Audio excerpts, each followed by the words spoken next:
Eu sou, Melania. Sou uma senhora e parece que ela está chorando. Chorando? Por quê? Não sei. Quem sabe o marido dela está acordando e veio chorar por aqui. Vamos até lá, Melania? Não, eu não vou, eu tenho medo. Vamos, Melania, vamos. Não, eu não vou. Vamos, eu te protejo.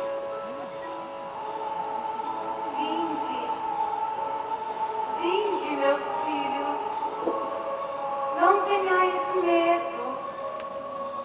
Eu estou aqui para vos contar uma grande novidade.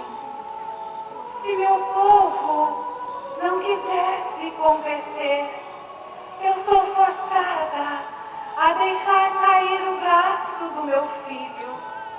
Ele é tão forte e tão pesado que já não posso mais segurá-lo. Há quanto tempo eu sofro por vós. Se quero que meu filho não vos abandone, sou incumbida de suplicar-lhe sem cessar. E quanto a vós, nem fazeis caso. Por mais que rezeis, por mais que façais, jamais podereis aliviar a aflição que eu sofro por vós.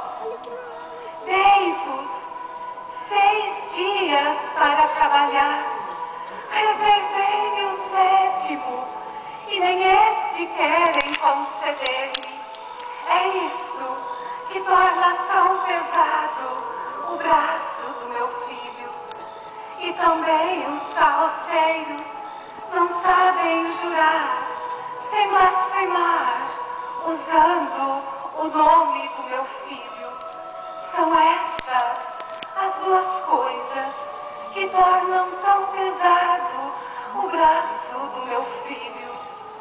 Se a colheita se estraga, é só por vossa causa.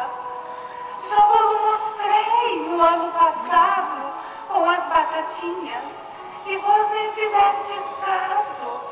Ao contrário, meus filhos, quando encontráveis batatinhas estragadas, praguejáveis, usando o nome do meu filho. Elas continuarão assim, e neste ano, para o Natal, não haverá mais. Maximino, Melania, compreendeis bem o que vos digo, meus filhos. Vou dizê-lo de outro modo. Se tiverdes trigo, não deveis semeá-lo, porque tudo o que semeardes será devorado pelos insetos. E o que produzirdes se transformará em pó ao ser malhado.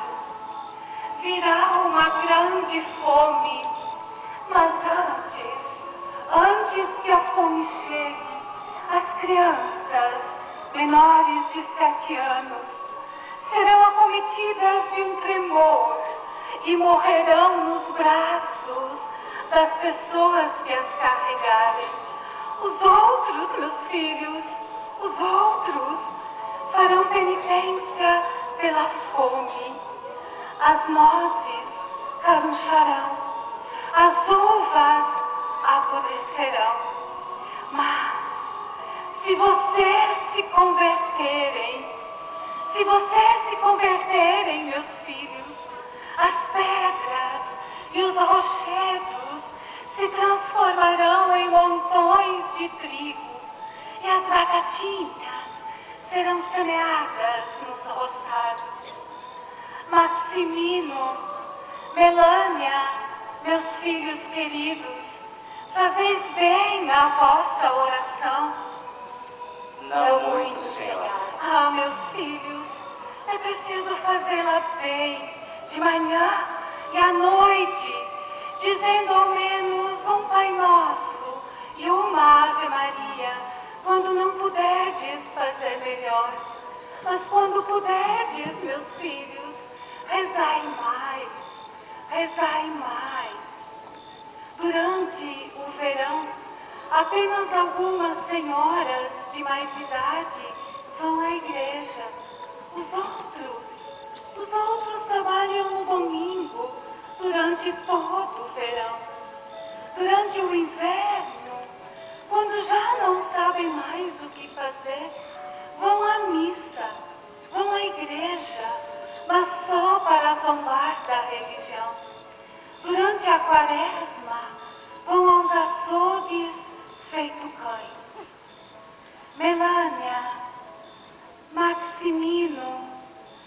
vistes trigo estragado, meus filhos?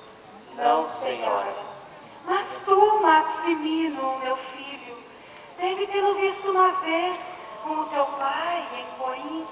O dono da roça disse ao teu pai que fosse ver a lavoura de trigo que estava se estragando. E fostes ambos para lá, apanhastes 2 ou 3 espigas de trigo e amassando-as entre as mãos, tudo caiu em pó. E quando não estáveis mais de meia hora longe de pó, o teu pai, Maximino, o teu pai, ele te deu um pedaço de pão dizendo-te: toma, meu filho, come este pão ainda neste ano, porque nós não sabemos quem dele comerá no próximo ano, se o trigo continuar assim. Assim, senhora. Agora me lembro. Há pouco não lembrava disso. Pois bem, meus filhos, transmitireis esta mensagem a todo o meu povo. Ide, meus filhos, transmiti esta mensagem a todo o meu povo. Transmiti esta mensagem